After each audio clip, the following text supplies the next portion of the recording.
एखाद्या विषयात जर दुरुस्ती पाहिजे असेल तर त्याचं निराकरण करण्यासाठी देखील तो विषय बीओजी पुढे गेला पाहिजे. दुर्दैवानं आयुक्तांना अधिकार नसताना आयुक्तांना त्याचे निर्णय घेण्याचे अधिकार दिले जातात.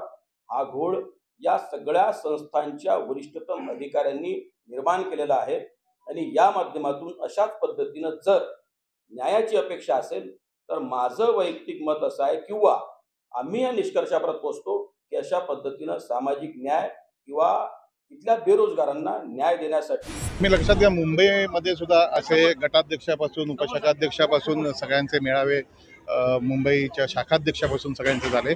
त्याची सुरुवात संपूर्ण महाराष्ट्रात सुरू केलेली आहे साहेबांनी. आणि मला असं वाटतं की मुंबईचं झाल्या आता ठाण्यात मुख्य पदाधिकाऱ्यांचा मेळावा आहे आणि महानगरपालिकेच्या दृष्टिकोनातून तसंच संघटना बांधणी खालपर्यंत महानगरपालिकेचं आता एकंदर मतदार तपासणी या सगळ्याच गोष्टींचा उहापोह हल्ली तुम्हाला माहिती आहे सगळीकडे होतोय. देवेंद्र फडणवीस यांच्या सरकारनं मराठा समाजाच्या आंदोलकांना 1 दिवसाची मुदतवाढ दिली. ही जणू फार मोठी मेहरबानीच केली म्हणायला हवं.